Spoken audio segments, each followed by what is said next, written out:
Hello, my dear friends. I'm Tariq Ahmed. Today, I'm going to discuss about the types of computer graphics system.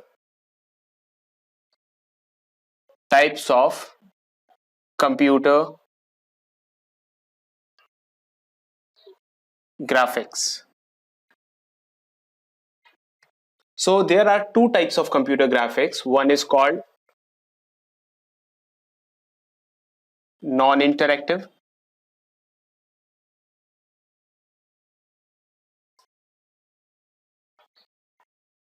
and other one is called the interactive.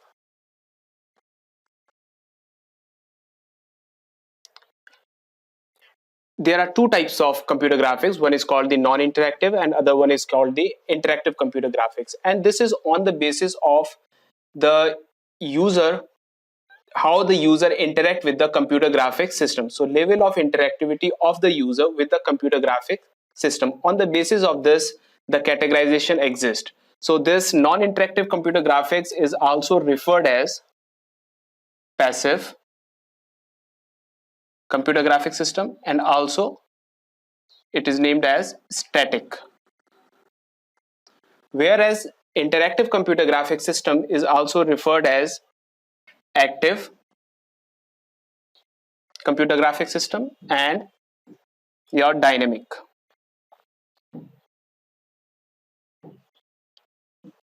Okay, so one thing is common in both the computer graphics system, that scene description is the output. That scene description means you have images, animations or videos. So you will be displaying these scene descriptions on the screen. So these both types of computer graphics system will demonstrate or display the scene descriptions on the screen. So where is the distinction between these two types? If we talk about non-interactive, non-interactive is basically one-way communication.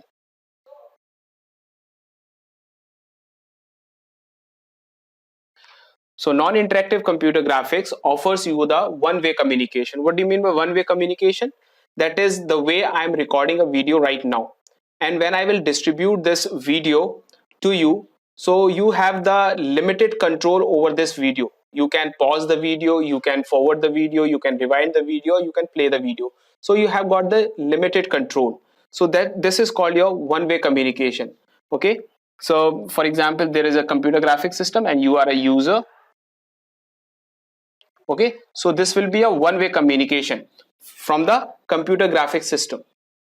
So it has got the non-interactive computer graphic offers you no control over the computer graphic system or limited control.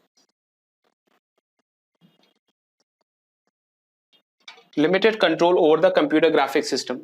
So whatever will be displayed on the screen will be dictated by the stored program within the system. So you are not able to control that graphics. So whatever is stored in the program, stored program is there, and that will be dictating the instructions, and the images will be displayed on the screen on the basis of that program. So that is called non-interactive computer graphic system. One of the example could be like when you are watching a TV.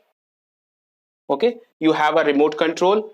So up to a limit you can operate the TV, that you can change the channel, something like that. You can off the TV, you can switch on the TV. So this is the limited control that you have got. The you can play around with the TV. So whatever is broadcasted, so in a fixed manner, that is why it is referred as static.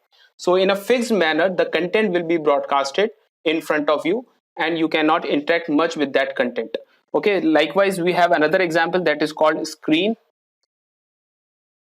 saver. So this is another utility that pops up when the system remains idle for a certain amount of time.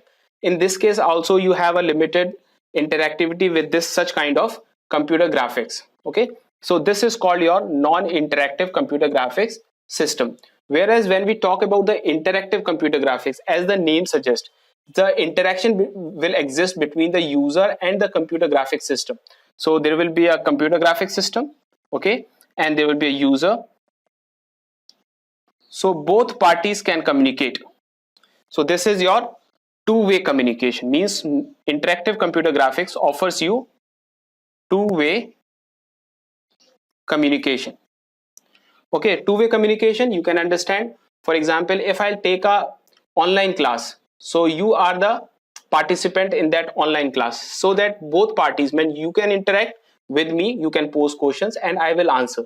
So you have some certain control over the communication when we are taking a online class. In the same manner, user has got certain control over the computer graphics system. So it offers control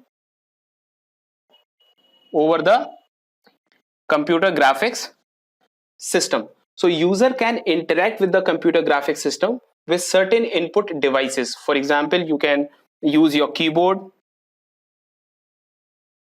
mouse, joystick,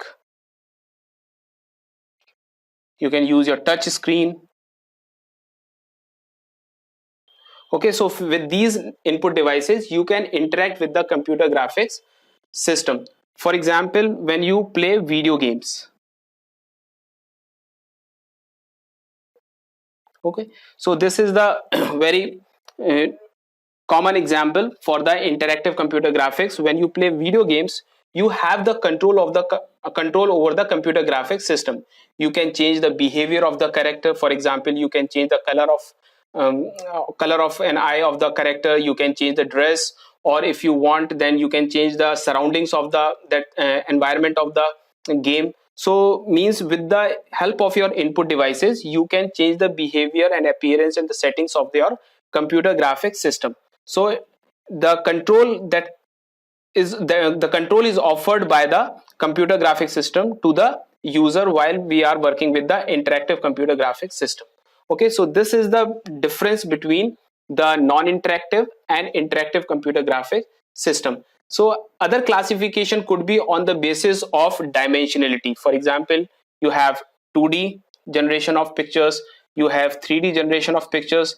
So this I will discuss in the next lecture, how we can categorize the computer graphics on the basis of dimensionality, and also we can do how the images are generated and the how the images are processed. On the basis of that also we can categorize the computer graphics. So for the time being, I stop my discussion on types of computer graphics over here.